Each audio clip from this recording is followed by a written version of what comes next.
예배에서 자꾸 읽는다. 붉은 머리 연맹. 붉은 머리의 의뢰인. 때는 1890년 6월이었다. 그날은 서늘한 바람이 불었는데 마침 병원 진료가 없는 날이어서 나는 오래간만에 얘기나 나누고자 홈스를 찾아갔다. 그러나 홈스는 혼자가 아니었다. 하숙집 거실에서 그는 한 손님과 심각한 표정으로 이야기를 나누고 있었다. 손님은 비교적 뚱뚱한 편이었는데 그는 마치 불이라도 난 것처럼 붉디 붉은 머리카락을 가지고 있었다. 얼핏 보기에 40살쯤 되어 보였다. 많은 사람 어느 정도야? 40. 손님이 계신 줄 몰랐습니다. 정말 실례했습니다. 나는 당황하여 곧바로 사과하고 되돌아가려고 했다. 왓슨, 잠깐만! 나는 홈스가 부르는 소리에 깜짝 놀라 고개를 돌렸다. 때마침 잘 와주었네. 어서 들어오게. 홈스가 나를 방 안으로 끌어들이고는 문을 닫았다. 일하는 중 아니었나? 옆방에서 기다리겠네. 아니야, 그럴 것 없어. 자네도 꼭 들어주어야 해. 홈스는 나를 손님에게 인사시켰다. 윌슨 씨, 이 사람은 저의 절친한 친구이자 동료인 왓슨 박사입니다. 몇몇 중요한 사건에서 저를 도와 큰 활약을 했지요. 이번 일에도 분명 커다란 도움이 될 겁니다. 그러니 같이 있다고 불편해하실 필요가 없습니다. 왓슨이라고 하는 손님은 엉거주춤하게 일어나더니 나를 훌깃 바라보았다. 그러고는 거만하게 고개를 까딱이는 것으로 인사를 대신했다. 이분은 자매즈 윌슨 씨로 내게 사건을 의뢰하러 오셨네. 그럼 자네는 이쪽 소파에 앉게. 나는 홈스가 가리키는 곳에 앉았다. 홈스 역시 원래 자신의 자리에 앉았다. 그리고 사건 의뢰를 받을 때면 의뢰하던 대로 양손의 손가락 끝을 맞댔다. 윌슨 씨, 이 친구는 사건 해결에 도움을 줄 뿐 아니라 제 모험담을 정리해주고 있습니다. 제가 사건에 열광하는 편이라면 이 친구는 수사 기록을 펴내는 일에 열정적이지요. 모두 다 자네가 맡은 사건들이 흥미롭기 때문이라네.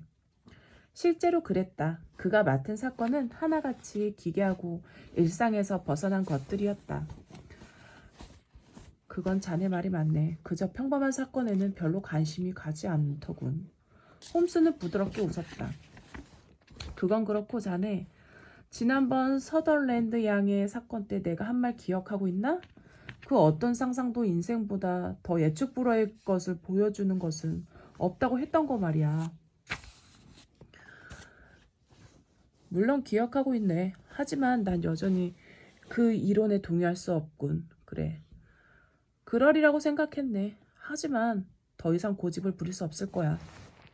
결국 내 의견이 옳다는 것을 인정하게 되겠지. 여기 계신 자베즈 윌슨 씨만 해도 좀처럼 듣기 힘든 이야기를 가지고 오셨다네.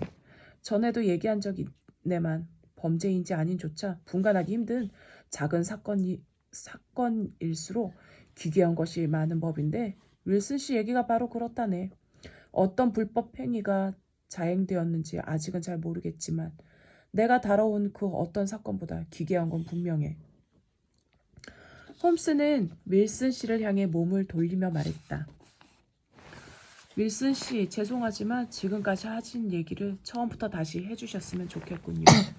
이 친구가 이야기에 처음을 듣지 못한 것도 그렇지만 무엇보다도 사소한 것 하나까지 놓치고 싶지 않기 때문입니다. 지금까지는 기억 속에 있는 비슷한 사건들을 바탕으로 해서 한 번의 설명만으로 어떤 결론에 도달하곤 했습니다만 이 사건의 내용은 유례가 없을 정도로 특이해서 도무지 판단을 내릴 수가 없군요. 윌슨은 싫지 않은 표정이었다. 묘한 쾌감이라도 느끼는 듯했다. 마치 자신이 가져온 사건이 유럽 전역의 명탐점을 곤혹스럽게 했다는 것을 뿌듯하게 여기는 것처럼 보였다. 그는 부드러운 얼굴로 커다란 외투 안쪽 호주머니에서 몹시 구겨진 신문 한 장을 꺼냈다. 그러고는 무릎 위에 신문을 펼쳐놓고 고개를 숙인 채 말없이 광고란에서 무언가를 찾았다. 나는 내 나름대로 이 신사에 대해 어떤 단서를 찾아보려고 했다. 내 친구의 관찰법을 흉내내어 복장이나 외모를 유심히 살폈다. 그는 겨우 아랫단추만 채운 꾀재재한 검정색 프로코트와 헐렁한 바둑관 무늬의 바지를 입고 있었다. 프로코트만큼이나 진한 색깔의 조끼에는 네모난 금속 조각이 장식으로 달린 묵직한 청동 시계줄이 늘어져 있었다. 옆에 빈 의자에는 그가 가져온 것이 분명한 물건들이 놓여 있었다. 단 이 다해진 실크 중절모와 벨벳 칼라가 달린 구겨진 갈색 외투가 그것이었다. 외투 역시 중절모만큼이나 낡은 것이었다. 일반 사람보다는 비대한 몸집에 점잖은 척하는 세련되지 못한 중년의 남자라는 것 말고는 아무것도 알아낸 것이 없었다. 타는 듯한 붉은 머리와 불만에 가득 찬 우울한 표정도 눈에 띄었지만 그가 어떤 사람인지 알아내는 데에는 아무 도움이 되지 못했다. 나는 도움을 청하듯 홈스를 바라보았다. 내 친구는 나의 심정을 단번에 알아차리고는 빙그레 웃으며 고개를 설레설레 흔들었다. 내가 알 수 있는 것도 겨우 몇 가지뿐이야. 한때 육체 노동에 종사하셨다는 것과 코담배를 즐기셨다는 것, 그리고 중국에 간 적 있다는 것, 최근에 상당한 양의 글씨를 썼다는 것 정도라네. 아, 프리메이슨의 단원이라는 것도 있고. 자네 프리메이슨이 뭔지는 알겠지? 인도주의를 바탕으로 박애 사업을 벌이고 있는 세계적인 비밀 민간단체로 알고 있네만. 그래, 중세 때 길드에서 비롯된 건데 본격적으로 결성된 것은 1717년이지. 어쨌든 그 이상은 나도 아직 모른다네. 나는 홈스의 관찰력에 놀랐다. 그러나 나보다 더 놀란 것은 자베즈 윌슨이었다. 그는 고개를 쳐들고 손가락을 신문에서 떼지 못한 채 내 친구를 뚫어지게 쳐다보고 있었다. 왜 그러십니까? 제 말이 틀리기라도 했습니까? 홈스가 물었다. 그러나 그것은 자신의 말에 한치의 오차도 없다는 것을 확신하고 있는 말투였다. 아닙니다. 너무 놀라서 그렇습니다. 선생 말처럼 난 과거에 육체노동을 했습니다. 배를 만드는 목수였지요. 그런데 도대체 어떻게 그것을 아셨습니까? 그거라면 윌슨 씨의 손을 보고 알았습니다. 오른손이 왼손보다 훨씬 크고 근육도 발달되어 있다는 것은 힘든 일을 해왔다는 증거지요. 일반적인 사무원의 손은 비교적 차이가 나지 않거든요. 그렇다면 코담배와 프리메이슨은요? 코담배에 관한 것을 알아낸 방법은 당신의 지성을 모욕하는 행동이 될 테니 그만두지요. 하지만 프리메이슨이라면 간단합니다. 지금 윌슨 씨께서는 그 단체의 상징인 삼각자와 컴퍼스 모양의 핀을 하고 계시니까요. 그런데 단체가 규율이 엄격한 것으로 알고 있는데 그렇게 하고 다니셔도 괜찮으십니까?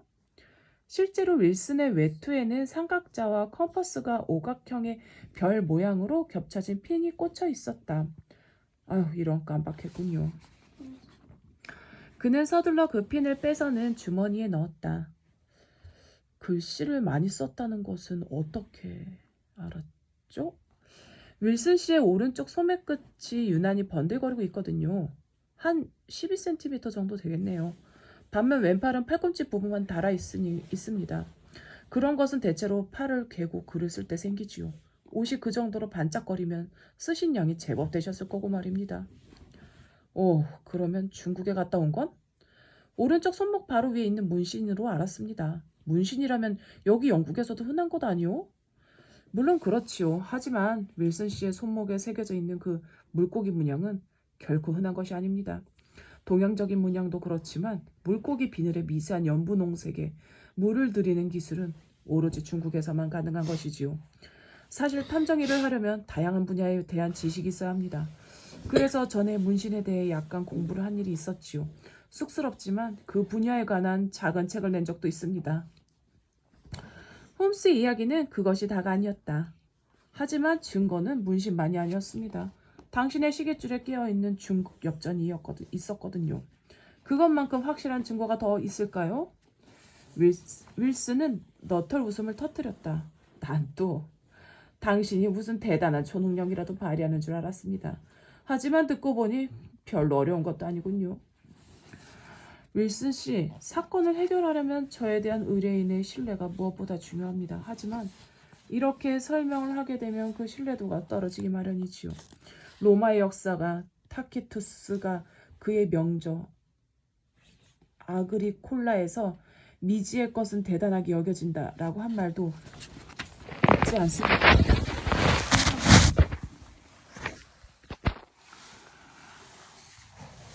보통이라면 의뢰인에게 제 추리를 조목조목 설명하는 일은 하지 않습니다. 또 다른 이유를 들자면 의뢰인은 말을 해야 듣는 입장이 되어서는 안 되기 때문입니다. 그럼에도 불구하고 설명을 드린 이유는 아무리 사소한 것이라도 사건 해결에는 중요한 단서가 된다는 것을 말씀드리기 위해서입니다. 그렇군요. 윌슨은 웃음을 거두고 진지하게 고개를 끄덕였다. 그런데 윌슨 씨, 문제의 광고는 찾으셨습니까? 그는 그제야 자신이 이곳에 온 목적이 생각난 듯했다. 찾았습니다. 바로 여기입니다. 그는 굵고 거친 손가락으로 신문 광고란의 중간쯤을 짚고 있었다. 이상한 신문 광고. 사건은 바로 이것에서 시작했습니다. 왓슨 씨. 한번 읽어보십시오. 나는 신문을 받아들고 그가 집어준 곳을 단번에 읽어 내려갔다. 발신, 붉은 머리 연맹. 본 연맹의 한 명의 결혼이 생겨 이를 공고함. 본 연맹의 단체원은 미합 중국 펜실베니아 주 레반논의 고 이즈키야 홉킨스 씨의 유산에 의해 주는 4파운드의 대가를 지급받게 됨. 회원의 경우 명목상이지만 약간의 봉사활동 의무가 있음. 정신과 신체가 건강한 21세 이상의 붉은 머리의 남자면 누구나 응모 가능. 희망자는 월요일 오전 11시까지 플리트가 포프코트 7번지 연맹 사무실로 방문하여 던컨 로스를 찾기 바람.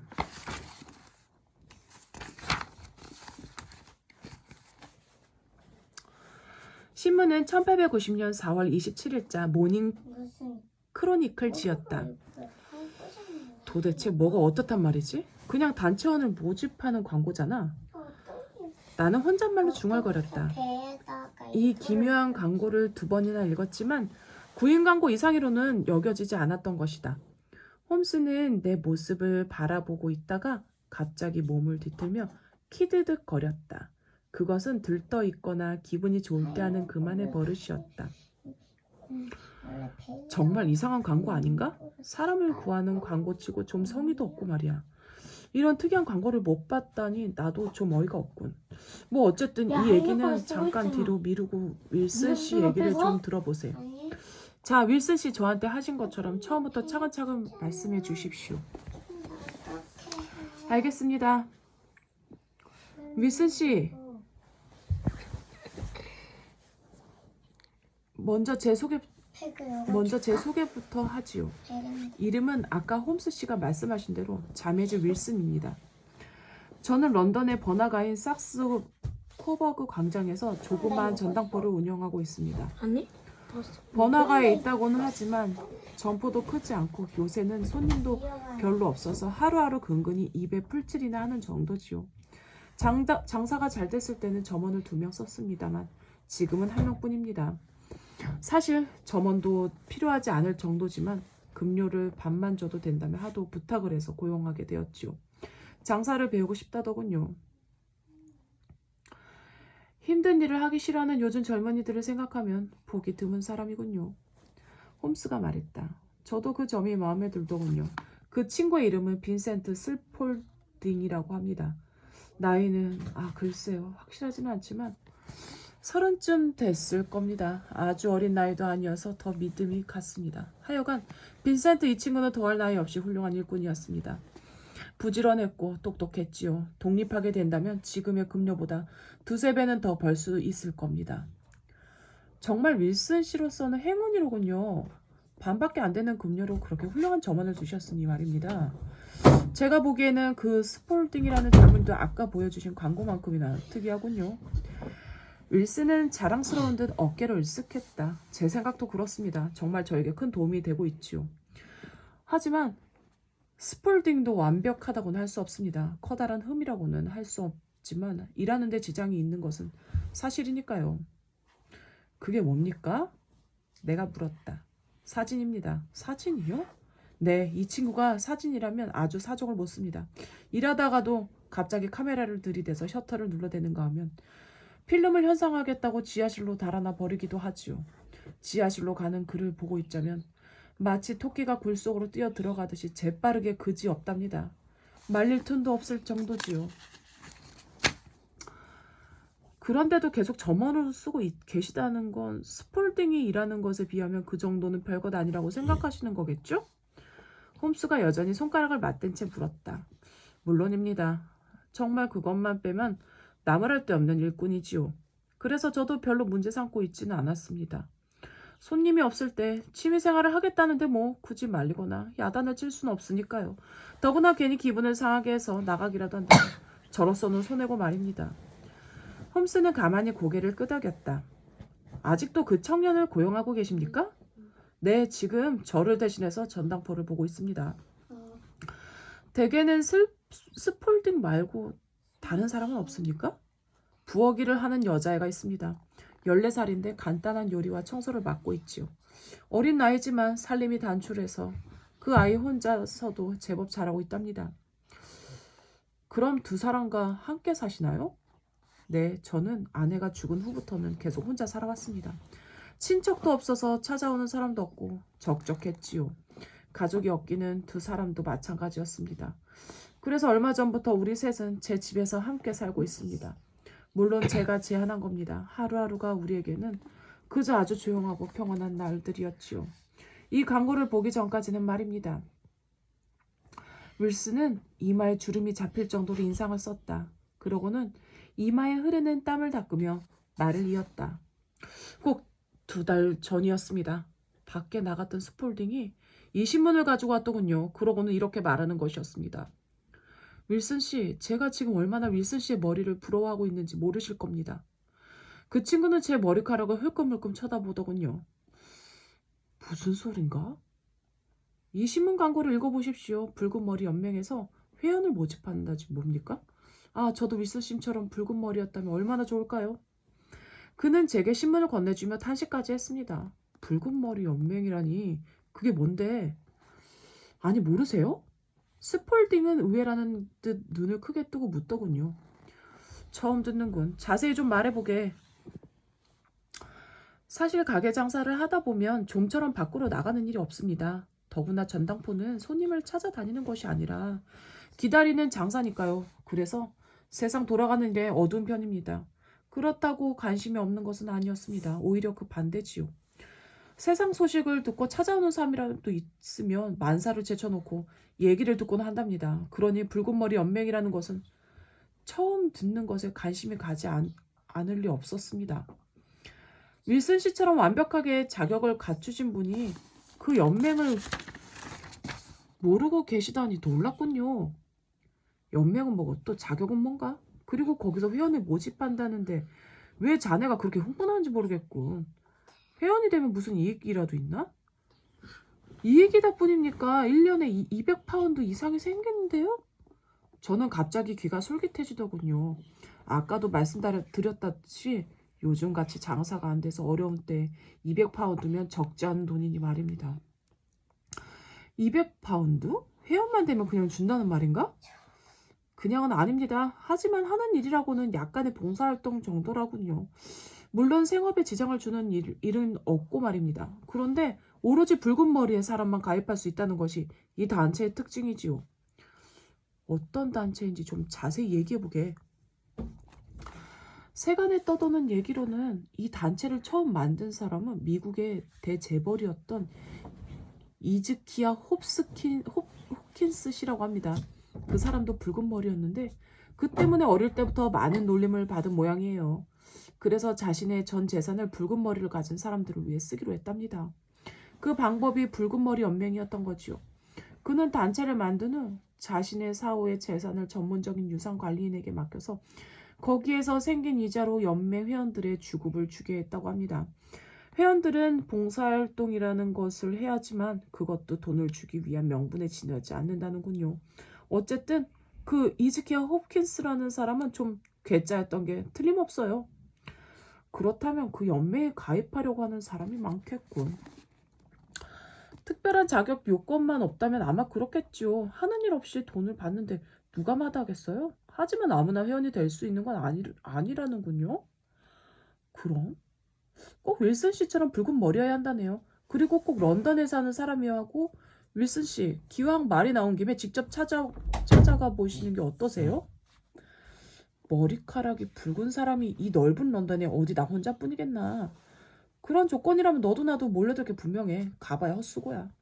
아니에요. 물론 경쟁자는 많겠지만 모두 윌슨 씨의 적수가 되지 못할 거예요.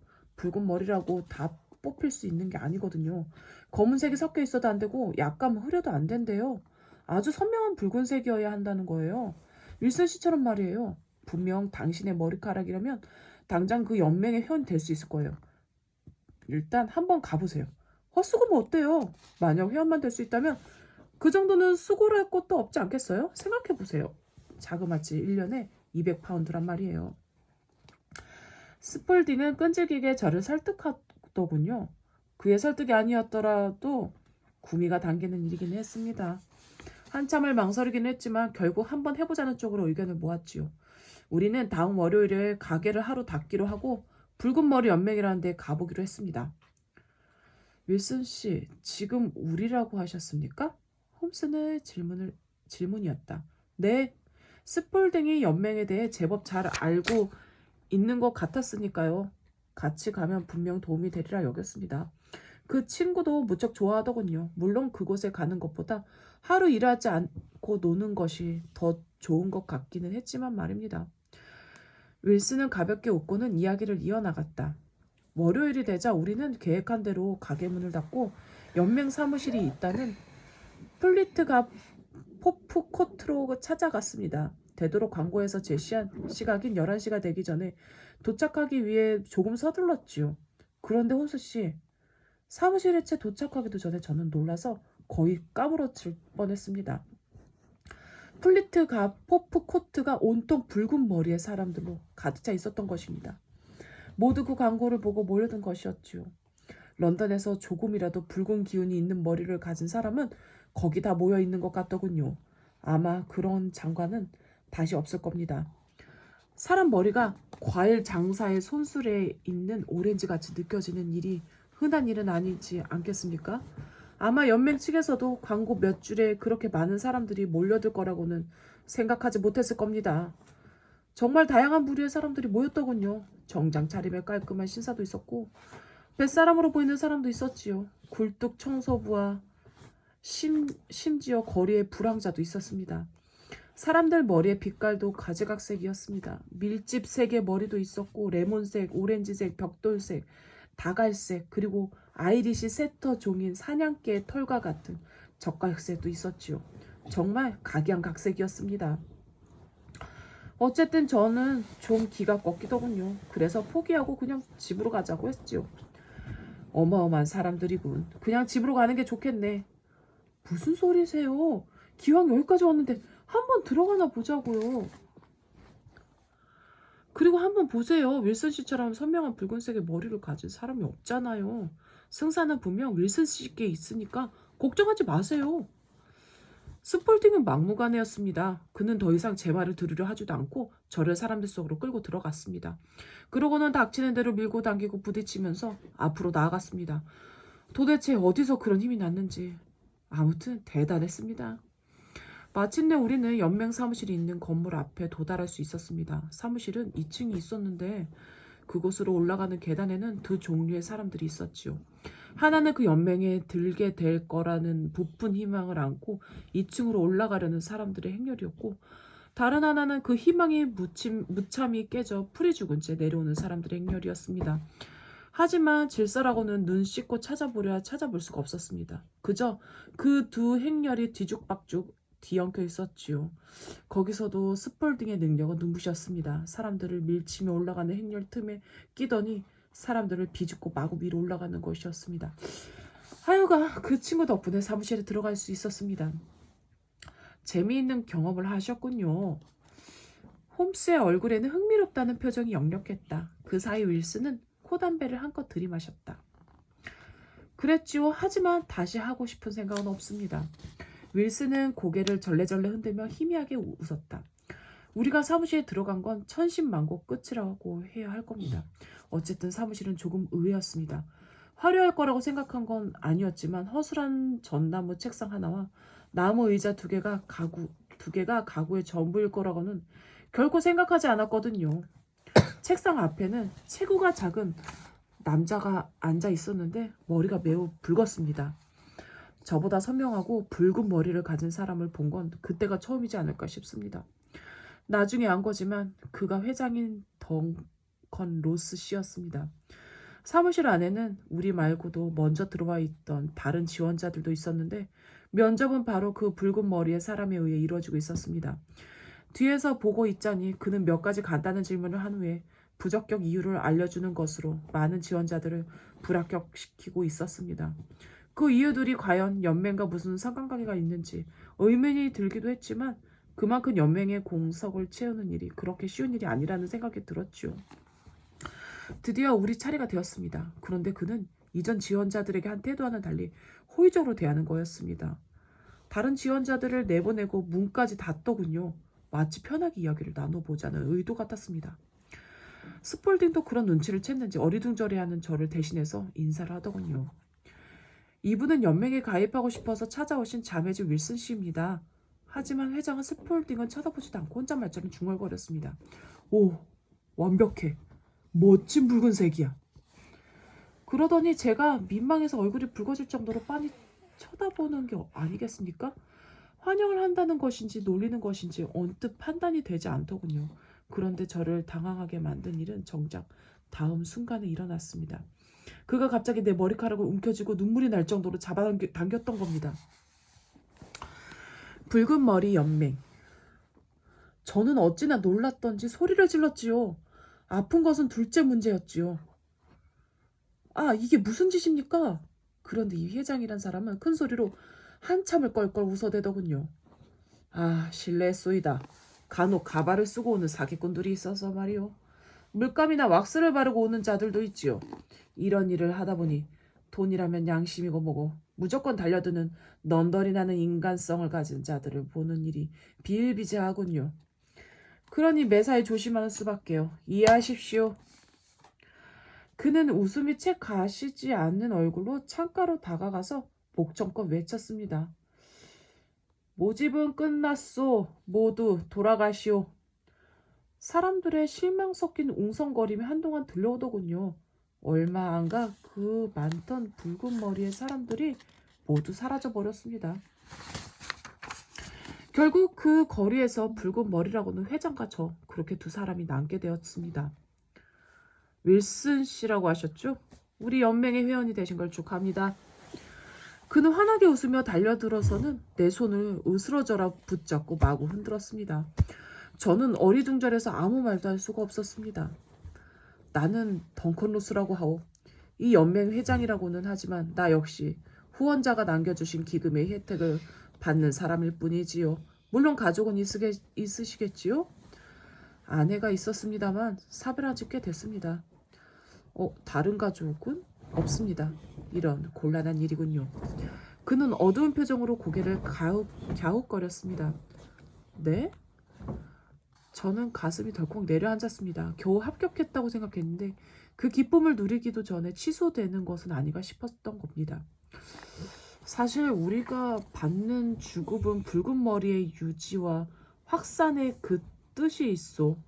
그러기 위해서는 회원에게 가족이 꼭 필요하오. 그럼 회장은 잠시 생각을 하는 듯 했습니다. 저는 가슴을 졸이고 쳐다보는 것밖에 할 수 있는 일이 없었습니다. 마침내 그가 입을 열었지요. 원래는 치명적인 결격 사유지만 선생같이 훌륭한 붉은 머리를 그냥 포기한다는 건 쉽지 않은 일이군요. 어디 우리 한번 잘해봅시다. 그는 정식으로 악수를 청하더군요. 홈수씨. 제가 얼마나 기뻤는지 상상할 수 있을까요? 기대도 안 했던 행운이 제 것이 되었으니 말입니다. 스폴딩도 마치 자기가 연맹 회원이 된 것처럼 좋아하더군요. 자, 그럼 언제부터 일하러 오실 수 있겠소? 그 일이라는 게 이곳에 와서 해야 하는 겁니까? 물론이요. 매일 오전 10시부터 오후 2시까지 이 사무실에 있어야 하오. 그건 우리의 후원자인 홉킨스 씨의 유언에도 나와 있는 엄연한 연맹의 규정이오. 만약 그 시간에 이 건물을 나간다면 규정을 어긴 것이기 되기 때문에 바로 그 순간에 당신의 회원 자격은 박탈될 것이오. 하지만 당신이 이 규정을 잘 지켜주기만 하면 매주 토요일 어김없이 4파운드씩을 받게 될 거예요. 매일 말입니까? 어쩌죠? 제가 지금 하는 일이 있어서 매일 시간을 비운다는 건 좀... 저는 난처했습니다. 그런데 스폴딩이 이렇게 말하더군요. 윌슨 씨, 그 시간에 가게는 제가 보면 되겠네요. 가게 일을 하고는 있었지만 카운터를 맡기는 일은 없었기 때문에 조금 망설였습니다. 하지만 온종일 있어봤자 손님이라고는 겨우 한두 사람이 전부인데다가 그나마도 저녁에 왔기 때문에 스폴딩에게 맡겨도 가게 일에 지장이 있을 것 같지 않더군요. 하지만 무엇보다도 200파운드라는 거금을 결코 잃고 싶지 않았죠. 결국 스폴딩의 제안을 받아들였습니다. 로스 씨, 그 일이라는 게 뭡니까? 명목상으로 하는 것이니 미리 걱정할 필요 없어. 그래도 제가 뭘 해야 하는지 구체적으로 알고 싶군요. 뭐 아주 간단한 일이요. 브리테니커 백과사전을 다른 종이에 베껴 쓰는 일이지요. 책은 저 창가에 있는 책장에 있고 책상과 의자는 이것들을 쓰면 됩니다. 선생이 준비할 것은 잉크와 펜, 앞집뿐입니다. 어떻소? 내일부터 가능하겠소? 네, 그렇게 하겠습니다. 좋소. 다시 한번 말하지만 시간은 엄수해야 합니다. 늦지 않게 오시오, 윌슨 씨. 다시 한번 이 행운의 주인공이 된 것을 축하하오.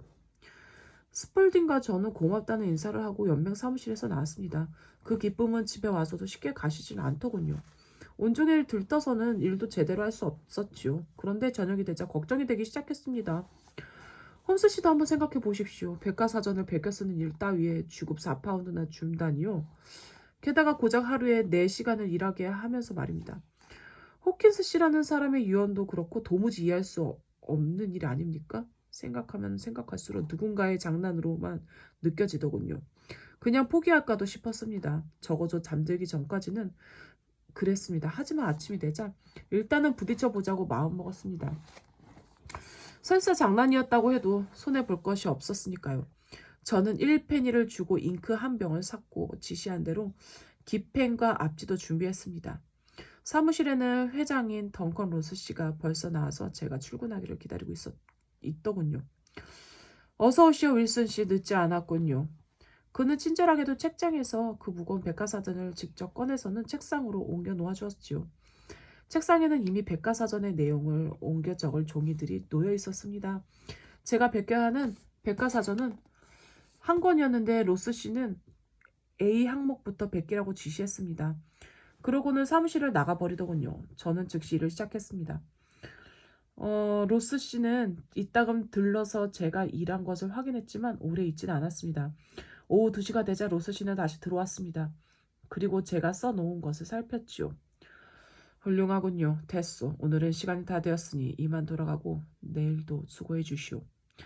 그는 나를 앞세워 사무실을 나와서는 밖에서 사무실 문을 잠가버리더군요. 다음 날도 그 다음 날도 똑같은 날의 연속이었습니다. 그리고 마침내 약속한 토요일이 되었지요. 정말로 제 손에 금화로 4파운드가 쥐어졌던 겁니다. 걱정이 사라지면서 일하는 것이 즐거워지기까지 했습니다. 저는 이후로도 아침 10시 이전에 출근했고 또 오후 2시면 바로 퇴근했습니다. 그리고 매주 토요일 어김없이 4파운드씩을 벌었습니다. 일이 익숙해지고 제가 규정을 잘 지키자 로스 씨가 사무실에 들르는 횟수도 줄어갔습니다. 몇 주가 지나자 아침에만 얼굴을 보일 뿐 아예 오지 않게 되었지요. 그렇다고 제가 자리를 비우는 일이 있었던 건 아닙니다. 로스 씨가 언제 올지도 몰랐고 괜한 짓을 해서 이 좋은 자리를 잃고 싶지 않거든요. 수도 원장을 베꼈고 궁술, 갑옷을 지나 아티카까지 베꼈습니다. 더불어 제가 쓴 종이가 선반 하나를 가득 채울 정도로 늘어갔습니다. 그렇게 8주가 지나고 어느덧 B 항목을 목전에 두게 되었지요. 그런데 그 모든 것들이 한순간에 사라져버리고 만 겁니다. 사라진 사무실. 사라져버렸다고요? 홈스 씨는 날카로운 눈으로 상대방 얼굴을 응시했다. 그렇습니다. 말씀드린 그대로입니다. 모두 사라져버렸습니다. 사람도 사무실도 모두 말입니다. 윌슨은 침통한 얼굴로 이마에 흐르는 땀을 닦으며 이야기를 이어나갔다. 바로 오늘 아침이었습니다. 저는 여느 때와 다름없이 10시에 사무실로 갔습니다. 하지만 문이 잠겨 있었어요. 로스 씨도 오지 않더군요. 처음에는 그럴 때도 있겠다 싶어서 기다려야겠다고 생각했죠. 그런데 문 가운데 작은 종이 쪽지가 붙어 있었던 겁니다. 바로 이거지요. 윌슨은 주머니에서 공채 크기 정도의 하얀 마분지를 꺼내 홈스에게 건네주었다. 나는 홈스 어깨 너머로 내용을 확인했다. 1890년 10월 9일자로 붉은머리 연맹은 해체되었음. 홈스와 나는 이 종이를 바라보다가 우리를 쳐다보고 있던 윌슨 씨의 눈과 마주치는 순간 누가 먼저랄 것도 없이 소리를 내서 웃어버리고 말았다. 그는 마치 금방이라도 눈물을 흘릴 것처럼 울상을 짓고 있었던 것이다. 우리는 상대가 기분 나빠할 것도 있고 배로 움켜쥐며 웃어댔다. 뭐가 그리 우습소? 당신들에게는 남의 불행이 그렇게 웃음거리밖에 안 된단 말입니까? 아니나 다를까 윌슨은 자기의 머리카락만큼이나 붉은 얼굴로 소리쳤다. 나로서는 심각한 일입니다. 그렇게 비웃기나 하실 요량이라면 다른 분을 찾아가겠습니다. 그는 자리에서 벌떡 일어났다. 죄송합니다, 윌슨 씨. 고정하십시오. 홈스는 윌슨을 만류하여 다시 자리에 앉혔다. 소리를 내지는 않았지만 웃음이 얼굴에서 사라진 것은 아니었다. 이렇게 재미있는 사건을 놓칠 수야 없지요. 정말 기상천외한 사건이로군요. 웃은 것도 있고 말입니다. 어쨌든 웃은 건 사과드립니다, 윌슨 씨. 계속 말씀해 주시지요. 이 종이를 발견하신 다음부터 말입니다. 저는 무척 놀랐습니다. 이 상황을 어떻게 받아들여야 할지 도무지 판단이 안 되더군요. 그렇다고 가만히 있을 수는 없었지요. 저는 곧바로 건물 주인에게 달려갔습니다. 그는 아래층에 살고 있었지요. 2층에 있던 붉은 머리 연맹이 어떻게 된 건지 아십니까? 뭐요? 연맹이라니 그게 뭐요? 덩컨 로스 씨에게 사무실을 빌려주지 않았습니까? 난 그 사람 모르. 말문이 막히더군요. 2달 동안이나 이 건물에서 함께 일한 사람을 모른다니 정말 어이가 없었습니다. 머리가 붉은 사람인데 정말 모르십니까? 사무실을 빌렸었는데요. 그 붉은 머리. 그 사람은 윌리엄 모리스인데 이름을 잘못 안 모양이구려. 주인은 안 됐다는 듯 혀까지 차더군요. 2달 전인가? 얼마 동안 사무실을 빌리겠다고 합디다. 새 사무실을 구할 때까지만 임시로 쓰겠다면서 말이오. 법무관이라고 했던 것 같은데 아무튼 그 사람을 찾는 거라면 이미 늦었어. 어제 이사 갔으니까. 혹시 이사 간 데가 어딘지 아십니까? 어디 적어준 게 있는데 어디 뒀더라? 혹시 우편물이 오면 보내줄 테니 주소를 적어달라고 했었지요. 세인트폴 근처 어디라고 했는데 옳지 여기 있군. 그는 주머니를 한참 뒤적이더니 꼬깃꼬깃해진 종이 하나를 보여주었습니다. 종이에는 킹 에드워드가 17번지라고 적혀 있었습니다. 저는 당장 그 주소로 찾아갔습니다. 그런데 그곳은 건물 주인이 말한 것처럼 법무관의 사무실이 아니었습니다. 의족을 만드는 공장이었지요. 거기 사람들에게 또 물어봤지만 덩컨 로스는 물론이고 윌리엄 모리스라는 사람도 모른다고 하더군요. 더 이상 연맹이나 로스 씨를 추적할 방법이 없었습니다. 막다른 길에 들어선 느낌이었지요. 하는 수 없이 그냥 집으로 돌아왔습니다. 윌슨은 침통한 얼굴이었다. 홈스는 그가 호흡을 가다듬기를 기다렸다가 입을 열었다. 물론 스폴딩에게도 이 사실을 알리셨겠지요? 네, 저에게 의논 상대라고는 그밖에 없으니까요. 하지만 그라고 해서 달리 무슨 뾰족한 수가 있겠습니까? 그저 저와 마찬가지로 놀라고 황당했을 뿐이지요. 다른 말은 없었습니까? 우편으로 연락이 올지도 모른다면서 일단은 기다려보자고 하더군요. 하지만 그건 어디까지나 그의 생각일 뿐입니다. 저는 그렇게 좋은 조건의 일자리를 아무 노력도 하지 않고 놓쳐버릴 수 없었습니다. 그래서 이렇게 당신을 찾아오게 된 겁니다, 홈스 씨. 당신의 명성은 익히 들어 알고 있습니다.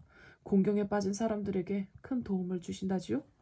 지금 제가 매달릴 수 있는 사람은 오직 당신뿐입니다. 명성이랄 것까지는 없지만 아무튼 잘 오셨습니다. 홈스는 예의 진지한 표정이었다. 기꺼이 도와드리겠습니다. 참으로 재미있는 사건 같군요. 처음 생각했던 것보다 심각한 것이기도 하고 말입니다. 맞습니다. 심각한 일이죠. 1년에 200파운드란 돈이 날아가 버린 것이니까요. 사실 윌슨 씨 개인적으로는 연맹이 해체됐다고 불평하실 일이 아닌 것 같군요. 이미 32파운드의 수입을 올리지 않으셨습니까? 백과사전의 A 항목에 대한 해박한 지식까지 얻으셨고 말입니다. 윌슨 씨, 한두 가지 더 여쭙겠습니다. 먼저 그 스폴딩이란 점원을 고용하신 지 얼마나 되셨습니까? 붉은 머리 연맹에 가기 전 한 달쯤 전이었을 겁니다. 소개로 알게 되셨나요? 아닙니다. 신문에 모집 광고를 냈는데 그걸 보고 찾아왔다고 하더군요. 온 사람이 그 사람뿐이었습니까? 그건 아닙니다. 10명 정도 왔었지요. 하지만 워낙 싹싹했고 요구한 월급도 적었거든요. 절반만 받겠다고 했단 말이지요? 네. 윌슨은 그걸 왜 묻냐는 표정이었지만 묻는 말에 선선히 대답했다. 어떻게 생겼나요? 작은 키에 조금 뚱뚱한 편이지만 매우 행동이 민첩한 사람이죠. 그리고 수염이 별로 안 나는지 나이가 30쯤 되는데도 수염 자국이 없을 정도로 깨끗한 얼굴입니다. 또 이마에는 산이 튀어서 생긴 것 같은 하얀 자국이 있죠. 그 순간 홈스는 상당히 흥분해서 손뼉을 치며 상체를 바로 세웠다. 그럴 줄 알았어. 내 짐작대로야, 윌슨 씨. 그 사람 귀에 뚫은 자국이 있지요? 맞습니다. 어렸을 때 어떤 집사가 그를 위해서 그것을 해주었다고 나에게 말했습니다. 그런데 어떻게 그걸 아십니까? 하지만 홈스는 묻는 말에 대답하지 않았다. 이마에 주름을 잡고 심각한 얼굴로 생각에 빠져 있었다. 좋습니다. 홈스는 윌슨 똑바로 보며 말했다. 윌슨 씨, 스폴딩이 아직도 댁에서 일하고 있다고 말씀하셨죠? 네, 지금 가게를 보고 있을 겁니다. 윌슨 씨께서 가게를 비웠을 때 그가 일을 잘 하던가요? 기대 이상으로 잘 하더군요. 그 덕에 마음 놓고 연맹에 다닐 수 있었죠. 그럼 윌슨 씨가 여기에 오신 것을 스폴딩이 알고 있습니까? 아니요. 급한 마음에 아무 말도 않고 집을 나왔거든요. 홈스는 자리에서 벌떡 일어났다. 잘 알았습니다. 이 사건은 하루 이틀 안에 해결될 겁니다. 오늘이 토요일이니 늦어도 월요일까지면 되겠군요. 너무 걱정 마시고 댁에 돌아가 계십시오. 그리고 여기 오셨다는 건 누구에게도 비밀로 해주십시오. 윌슨은 지금까지와는 달리 기쁜 표정으로 홈스의 손을 잡고 흔들었다. 현장 검증. 의뢰인이 돌아가자 홈스는 또다시 의자에 몸을 깊이 묻어버렸다. 사건 해결은 어떻게 하려고 그러고 있나? 정말 윌슨 씨한테 장담한 대로 이틀 안에 해결할 수 있겠나? 난 잘 모르겠던데. 왓슨, 평범한 얼굴을 가진 사람이 기억하기 쉽겠나? 어떤 특징이 있는 사람이 기억하기 쉽겠나? 그야 후자겠지. 그래, 사건도 마찬가지야. 흔해 빠지고 특징도 없는 범죄야말로 가장 해결하기 힘들고 괴상한 사건일수록 이해하기 쉬운 법이지. 그런 의미에서 이 사건은 후자에 속한다네. 그럼 자넨 벌써 해답을 찾았단 말인가? 완전히는 아니지만 그렇다네. 하지만 윌슨 씨가 하루만 더 늦게 찾아왔다면 사건 해결은 어려웠을 거야. 그런 면에서 오늘이 토요일이라는 건 매우 다행이지. 그럼 서둘러야겠군. 그래. 하지만 완전한 해답을 찾기 위해서는 담배 서너 대는 피워야 할 것 같아. 그 정도의 시간적 여유는 있는 사건이거든. 그래서 말인데 미안하지만 50분간만 조용히 생각하게 해줬으면 좋겠군. 홈스는 파이프를 입에 문 채로 발의 의자에 올려 무릎이 거의 코에 닿을 정도로 몸을 옹송그렸다. 그리고 눈을 지그시 감아버렸다. 그가 물고 있는 파이프가 마치 먹이를 발견하고 기회를 엿보는 독수리의 부리 같았다. 나는 그에게 방해가 되지 않기 위해 조용히 잡지를 집어들고 되는 대로 아무데나 읽었다. 가끔 홈스를 돌아보았지만 그는 조금도 움직이지 않고 아까 그 모습 그대로였다. 나는 특별히 관심 있는 기사가 있던 것이 아니었기 때문에 얼마간의 시간이 흐르자 지루해지기 시작했다. 어느새 나는 잡지를 든 채로 꾸벅꾸벅 졸기 시작했다. 그러다 문득 큰 인기척을 느끼고 눈을 번쩍 떴다.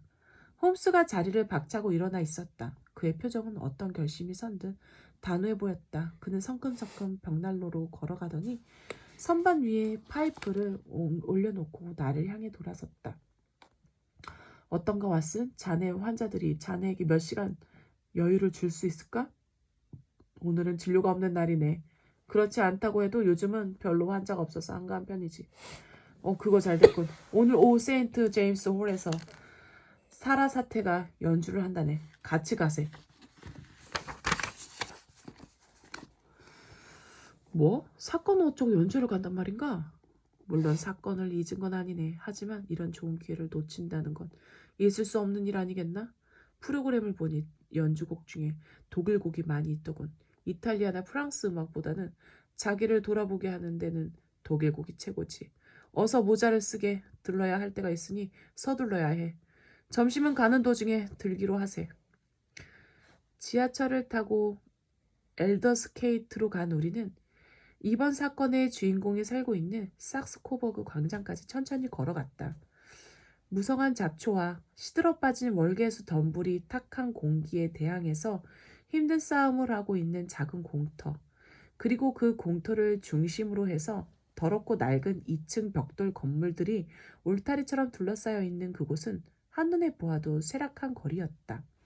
골목은 좁았고 건물은 초라했으며 거리는 지저분했다. 하지만 이 거리에는 이미 어울리지 않는 고풍스럽고 고급스러운 장식들을 심심치 않게 볼 수 있었다. 마치 과거에 번화가였다는 영예를 뽐내려는 몸부림처럼 느껴졌다. 그 거리 모퉁이에서 우리는 찾고 있던 간판을 보았다. 갈색 바탕에 자베즈 윌슨이란 선명한 하얀 글씨는 우리가 제대로 찾아왔음을 말해주고 있었다.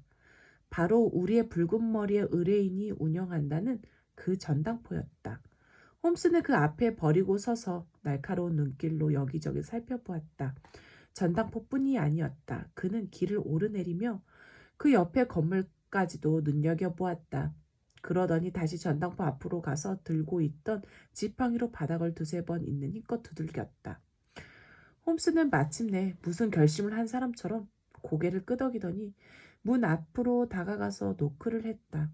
곧 문이 열리고 영리해 보이는 젊은 청년이 얼굴을 내밀었다. 그는 윌슨 씨가 말한 것처럼 말끔한 얼굴이었다. 죄송합니다만 스트랜드가로 가려고 하는데 어디로 가야 합니까? 저 세 번째 집에서 오른쪽으로 간 다음 다시 왼쪽으로 네 구역 가세요. 그는 재빠르게 대꾸하고는 문을 닫아버렸다. 머리가 좋은 친구야. 홈스는 나와 어깨를 나란히 하여 걸으며 말했다. 영리하기로 따진다면 이 런던에서 네 번째 안에 들걸? 게다가 대답하기까지 하고 말이야. 홈스, 자네 저 스폴딩이라는 자를 의심하는 건가? 그래서 얼굴을 보기 위해 온 거고 말이야. 그를 보기 위해 온 것은 맞지만 얼굴은 아니라네. 그럼 뭘 보려고? 바지 무릎을 보고 싶었어. 그게 어땠는데? 짐작대로였지. 홈스는 그저 웃기만 했다. 그런데 홈스, 길바닥은 왜 두드린 건가? 왓슨, 지금은 자세히 이야기는 하고 있을 때가 아니라네. 우린 지금 적진에 들어와 있는 스파이거든. 하여간 여기에는 더 이상 볼 일이 없군. 이 골목 뒤에는 뭐가 있는지 한번 보러 가세요. 초라한 sak스코버그 광장의 모퉁이를 돌자 마치 그림의 앞면과 뒷면처럼 대조를 이루는 화려한 거리가 나타났다. 그곳은 줄줄이 늘어선 상점들과 위용을 자랑하는 높은 건물들 사이로 수많은 마차와 사람들이 매우 붐비고 있었다. 방금 전에 초라한 거리와 등을 맞대고 있다고 믿기지 않을 정도였다.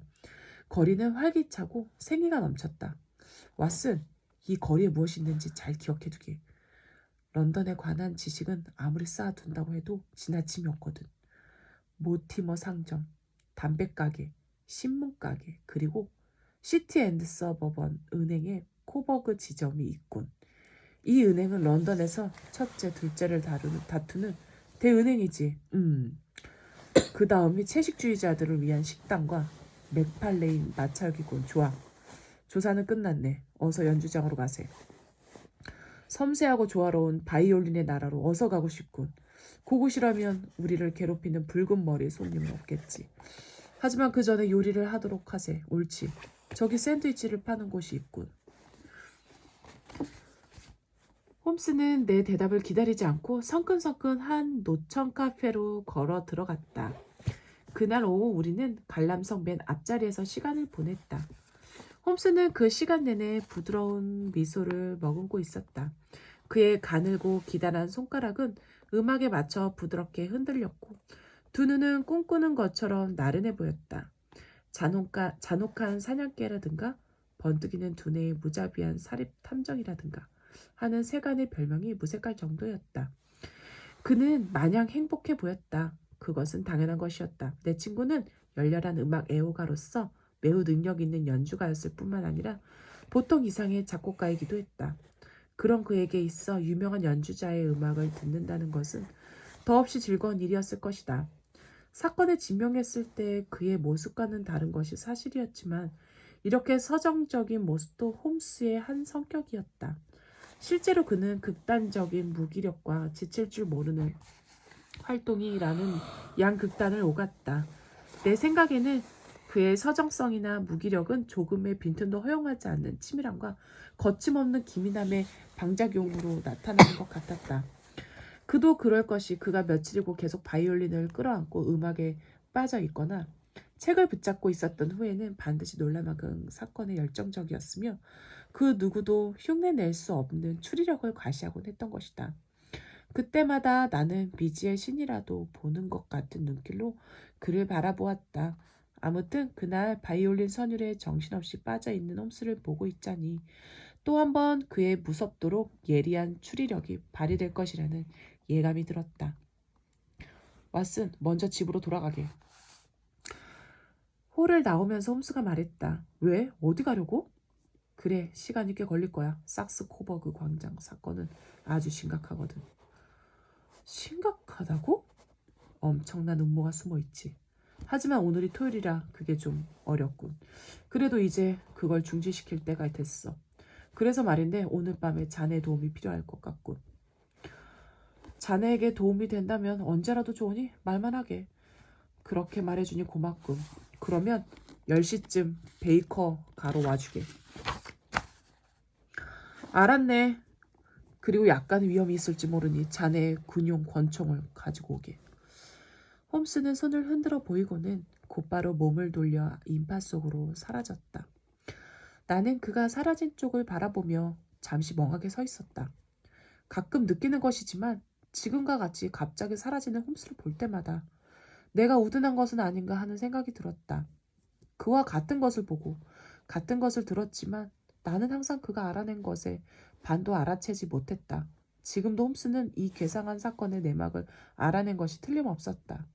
그뿐 아니라 앞으로 일어날 일에 대해서도 분명하게 알고 있는 것이다. 나는 마차를 타고 집으로 가면서 이 혼란한 상황을 정리해 보기로 했다.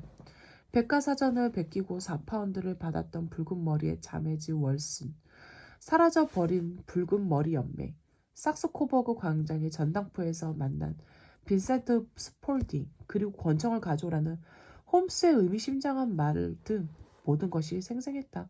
하지만 아무리 생각해도 홈스가 알아낸 것이 무엇인지 알 수 없었다. 도대체 무슨 일이 벌어진다는 걸까? 그저 모든 것이 혼란스럽고 기괴하게만 느껴질 뿐이었다.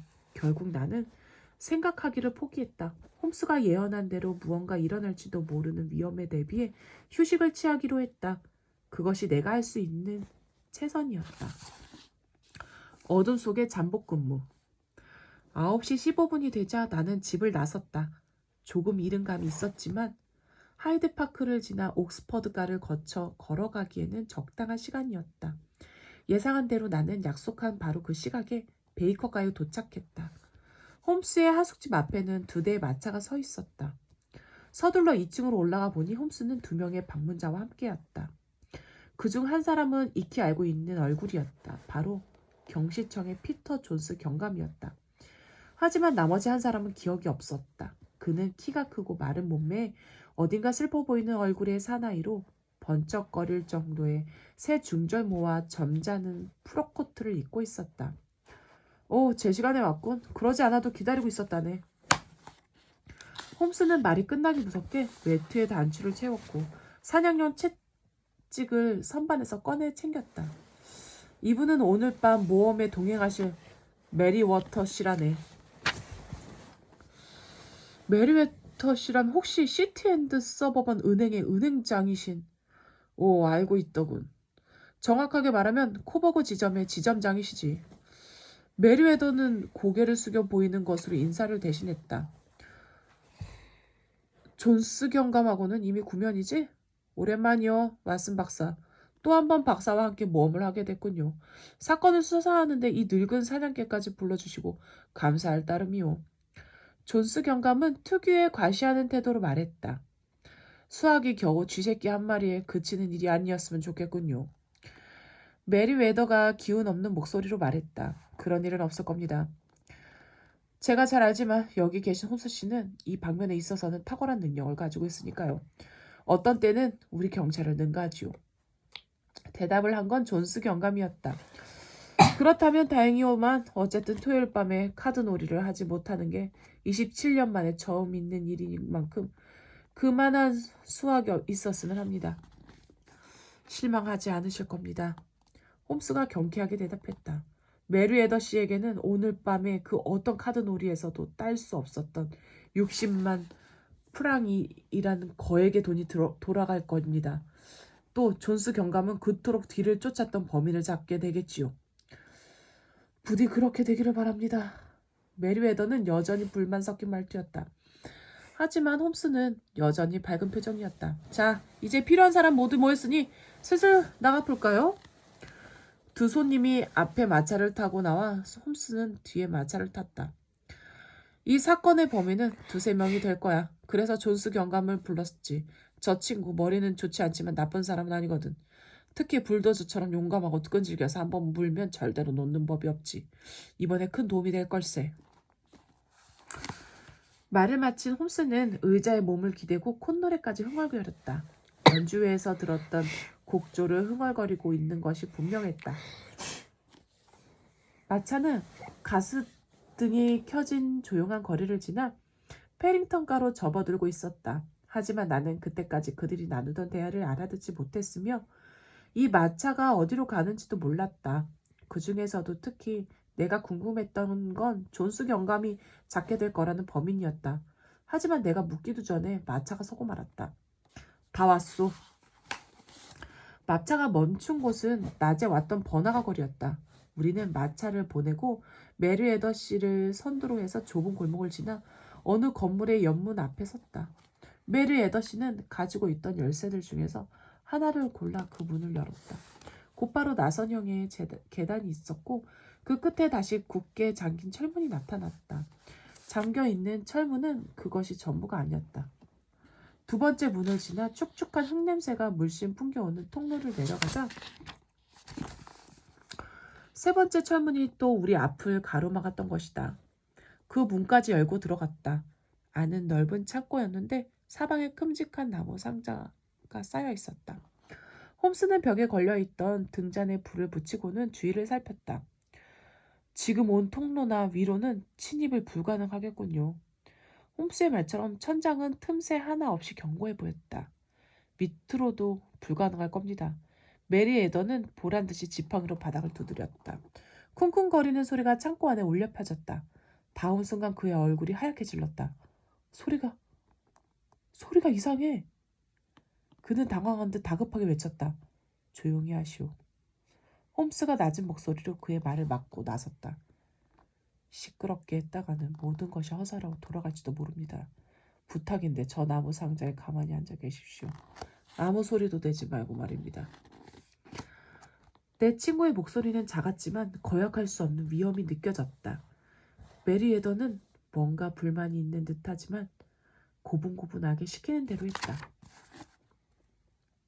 홈스는 확대경을 꺼내 들고 돌이 깔려있는 바닥에 틈새를 살피기 시작했다. 그 조사는 단 몇 초 만에 끝났다. 됐습니다. 앞으로 1시간은 기다려야 할 겁니다. 전당포 주인이 잠이 들어야 움직일 테니 말입니다. 그동안 제 친구에게 설명을 좀 해야 할 것 같군요. 이 친구는 아직 잘 모르고 있을 테니까요. 홈스는 나를 보며 빙그레 웃었다. 짐작하겠지만 지금 이곳은 메리웨더 씨가 점장으로 계시는 시티앤드 서버번 은행의 코버그 지점이네. 정확하게 말하면 지하 금고안이지. 지금 런던에 내노라 하는 범죄자들이 한껏 눈독을 들이고 있어. 왜? 그건 제가 설명하죠. 메리 에더였다. 지금 이곳에는 6만 프랑이나 되는 금괴가 있기 때문입니다. 60만 프랑? 네, 몇 달 전 프랑스 은행에서 차관해온 겁니다. 지금 지불 능력을 강화하지 않으면 안 됐거든요. 지금 제가 앉아 있는 이 상자만 해도 4만 프랑어치의 금괴가 들어있죠. 그런데 포장도 뜯기 전에 이 지하 금고에 금괴가 있다는 소문이 나버렸습니다. 이 금괴를 탈취하겠다는 경고를 받은 것도 벌써 몇 번이나 됩니다. 이곳은 워낙 안전한 곳이기 때문에 안심하고 있었는데 홈스 씨가 위험하다고 하시더군요. 범죄자들에게 있어 안전한 장소란 절대 없지요. 홈스가 말했다. 자, 시간이 됐군요. 적을 맞을 준비를 해야겠지요. 먼저 등잔에 덮개를 씌우겠습니다. 너무 어둡지 않소? 메리에더가 퉁명스럽게 말했다. 어쩔 수 없습니다. 사실 메리아더 씨를 위해 카드까지 한 벌 가지고 왔습니다만 이곳 상태를 보니 불을 켜놓는다는 건 아무래도 위험할 것 같군요. 그럼 이제 해야 할 일을 알려드리지요. 일단 각자 상자 뒤에 숨어 계십시오. 그러다 놈들이 나타나면 제가 불을 비출 겁니다. 바로 그때 재빨리 달려들어야 합니다. 왓슨, 만약 놈들이 총을 쏘거나 자네도 사정 보지 말고 총을 쏘아버리게. 자, 놈들은 아주 대담한 자들이니 모두 각별히 조심해야 합니다. 명심하십시오. 우리는 모두 말없이 고개를 끄덕였다. 소동이 있으는 놈들이 달아날 길은 왔던 길을 되돌아가는 것 뿐입니다. 바로 자매즈 윌슨 전당포로 가게 되겠지요. 존슨 경감, 아까 부탁했던 일은 처리해 놓으셨겠지요? 물론이요. 전당포 앞에 경사 1명과 건장한 경관 2를 잠복시켜 놓았소. 잘 됐군요. 그럼 불을 끄겠습니다. 모두 조용히 하고 계셔야 합니다. 홈스는 우리가 각자 상자 뒤에 자리를 잡기를 기다렸다가 불을 껐다. 어둠 속에서의 시간은 평소보다 느리게 흐르는 것이 분명했다. 절대적인 암흑과 지하실의 축축한 냉기는 나를 조바심 나게 하기에 충분했다. 어느덧 1시간이 지났다. 하지만 나는 뻣뻣해진 다리를 펼 생각도 하지 못한 채 무슨 소리가 나지 않는지에 온 신경을 집중했다. 드디어 뚱뚱한 존슨 경감의 거친 숨소리와 메리에더의 가는 숨소리가 분명하게 구분될 정도로 예민해지기 이르렀다. 그때였다. 갑자기 바닥에서 가는 불빛이 흘러나왔다. 모두 숨소리가 멎는 듯했다.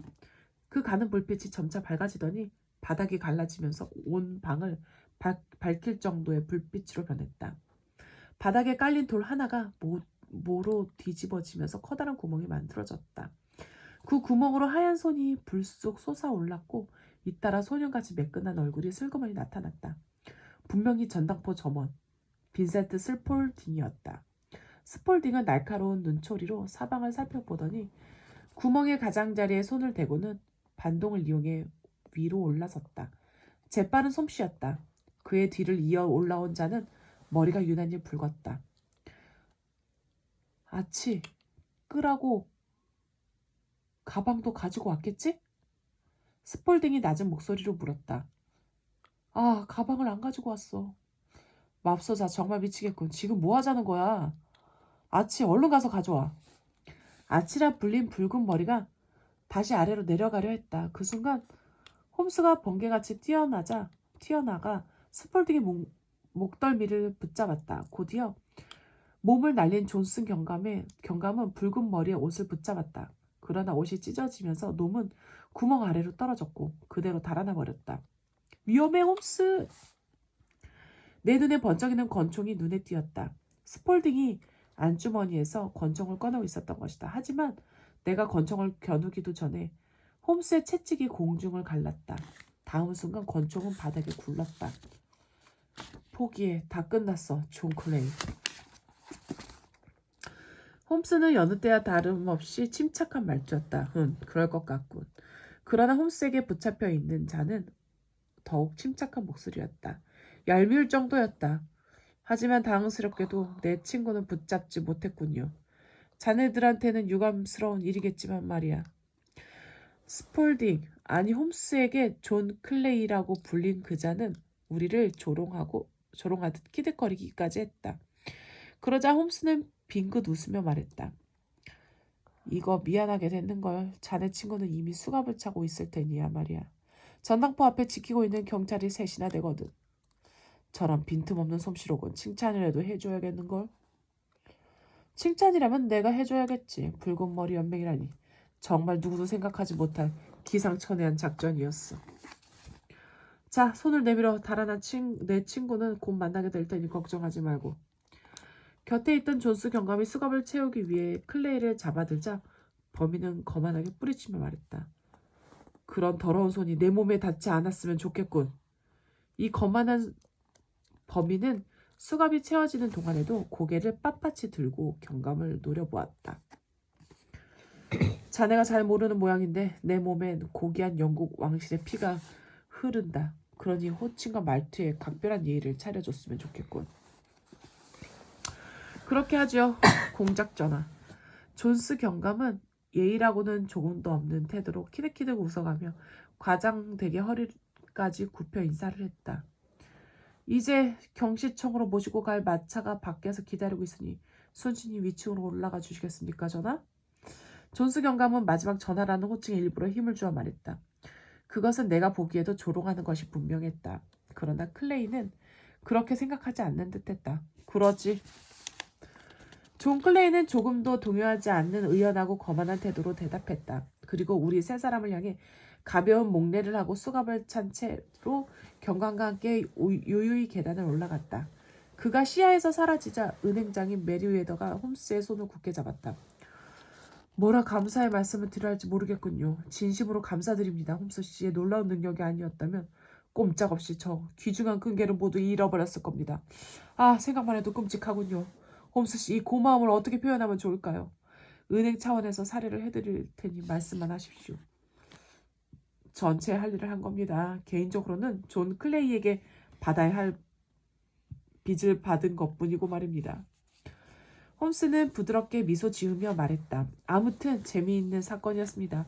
저로서는 이 기이한 사건에 참여한 것과 붉은 머리 연맹이라는 기발한 이야기를 들은 것만으로도 충분하군요. 숨어있던 진실. 다음 날 아침 홈스와 나는 베이커가의 하숙집에서 마주 앉아 있었다. 홈스는 위스키 잔을 앞에 놓고 담배를 피웠다. 나는 아직도 어제의 상황을 다 이해하지 못하고 있었다. 홈스, 존 클레이라는 자가 누군가? 자네는 잘 알고 있었던 것 같던데? 그 자는 전 영국을 통틀어 몇 손가락 안에 꼽히는 악당이라네. 살인, 절도, 화폐 위조까지 안 해본 게 없을 정도지. 다른 거물급 범죄자들의 나이에 비하면 젊은 편이고 수법도 매우 창의적인 데가 있다고 나 할까? 어쨌든 나는 오래전부터 그 자를 찾고 있었네. 그런데 좀처럼 증거를 남기지 않은 데다 행동도 재빨라서 매번 아깝게 놓치고 말았지.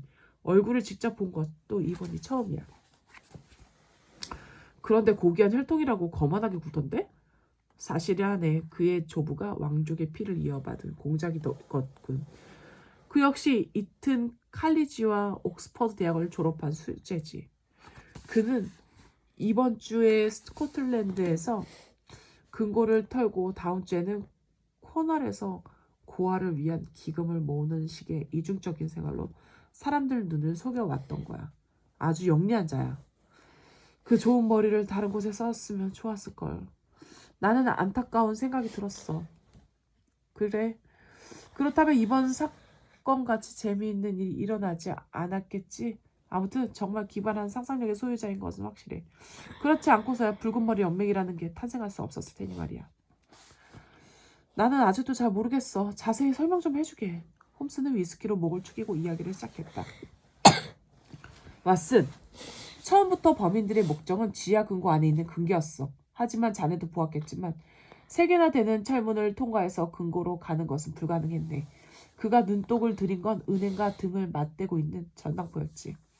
그런데 마침 그 전당포에서 점원을 모집하고 있는 거야. 그는 경쟁자들을 물리치고 점원으로 들어갔네. 그는 윌슨 씨의 머리가 붉은 것에 착안해서 계획을 짰어. 먼저 붉은 머리 연맹이라는 엉터리 단체 이름으로 광고를 낸 후 아치라는 공범을 시켜 임시 사무실을 얻었고 클레이는 주인을 부추겼던 거야. 이렇게 해서 윌슨 씨는 8주 동안이나 하루에 4시간씩 집을 비우게 되었지. 그러는 동안 범인들은 마음 놓고 땅을 팠던 거야. 일주일에 4파운드는 큰 돈이긴 하지만 60만 프랑을 손에 넣을 자들에게는 하찮은 금액일 뿐이었지. 결국 회원을 모집한다는 광고가 붉은 머리 연맹 그리고 백과사전을 베끼는 일과 주당 4파운드의 급료는 모두 전당포 주인을 집 밖으로 끌어내기 위한 수단이었을 뿐이네. 하지만 윌슨 씨의 설명만 듣고 그걸 어떻게 한 건가? 일단은 절반밖에 되지 않는 급료가 마음에 걸렸네. 그는 적은 급료를 감수하고라도 점원이 되기를 원했네. 필사적이었지. 그 이유가 무엇이었을까? 두 번째는 주인을 집 밖으로 내보내야 하는 이유에 대해 생각했네. 그가 무언가를 노리고 있다는 것은 분명했거든. 집안에 여자가 있었다면 불륜을 생각했을 거야. 아니면 절도든가 말이네. 하지만 그럴 만한 여자도 없었고 부유한 집도 아니었지. 윌슨은 아내를 여인 호랍이었고 전당포는 하루하루 근근히 연명하고 있었으니까 말이네. 난 틈만 나면 지하실로 달려가는 말의 귀가 번쩍 뜨이더군. 게다가 윌슨 씨가 말해준 스폴딩의 인상착의는 그동안 내가 수집해 놓은 클레이라는 자의 모습과 일치했던 거야. 거물급 범죄자가 한낱 전당포 점원이 되기 위해 필사적이었다? 그래. 해답은 지하실에 있었어, 왓슨. 그때 내가 떠올린 것은 바로 지하 통로였네. sak스-코버그 광장의 전당포를 찾아가서 스트랜드가를 찾는 척하며 점원을 살폈네. 다행히 그자는 내 얼굴을 몰랐고 나 역시 마찬가지였어. 하지만 난 그의 얼굴을 보려고 했던 게 아니야. 어제도 얘기했지만 내가 궁금했던 것은 그의 무릎이었네. 내 예상대로 그의 무릎은 너덜거리고 허연 흙이 묻어있더군. 사진 현상을 하는데 무릎이 그렇게 더러워질 리가 없지 않겠나? 분명 무릎을 꿇고 땅을 파왔던 게 틀림없었어. 마지막 남은 문제는 그 지하 통로가 어디를 향해 있는가였네. 왓슨, 전당포 앞에서 내가 지팡이로 도로를 두드렸다는 것을 기억할 걸세. 나는 그때 지하 통로가 집 앞으로 뚫렸는지 뒤로 뚫렸는지를 조사했던 거네. 소리로 보아 앞이 아닌 것은 확실했어. 그래서 가게 뒷길로 돌아가 봤지. 그런데 시티앤드 서버번 은행이 바로 그 전당포와 등을 맞대고 있었던 거야. 또는 의문이 풀렸지. 난 느긋한 마음으로 연주를 감상한 후 경시청과 메리워더 은행장의 집을 찾아가 내 추리를 털어놓았네. 그것은 자네가 본 그대로야. 하지만 어젯밤에 병행이 일어날 것이라는 건 어떻게 알아냈나?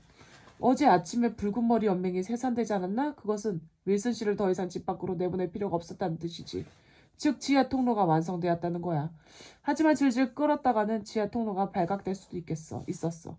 게다가 또 어제는 토요일이었거든. 일요일에는 은행 직원들이 출근하지 않을 테니 적어도 일요일 아침까지는 발각될 염려가 없었지. 그들에게는 도난 사실이 늦게 발각될수록 피신할 시간이 버는 셈이니 그보다 더 좋은 날이 어디 있겠나? 나는 저절로 탄성이 나왔다. 정말 완벽한 추리로군. 아름답기까지 할 정도야. 홈스는 늘어지게 지게를 하며 하품을 했다. 엄마 사람. 덕분이라면 좀 이상하지만 어쨌든 모처럼 흥분되는 사건이었어. 하지만 벌써 또 권태롭기 시작하는군. 이런 지인부한 일상에서 벗어날 수만 있다면 이런 사건들은 언제든 환영이야.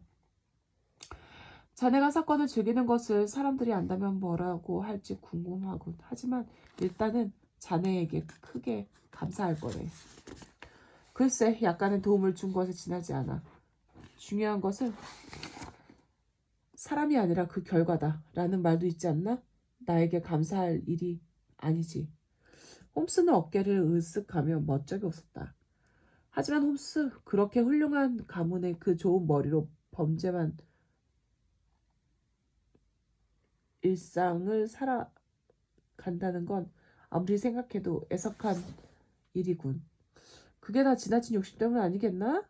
홈스는 잔에 남아있던 위스키를 다짐해 들이셨다.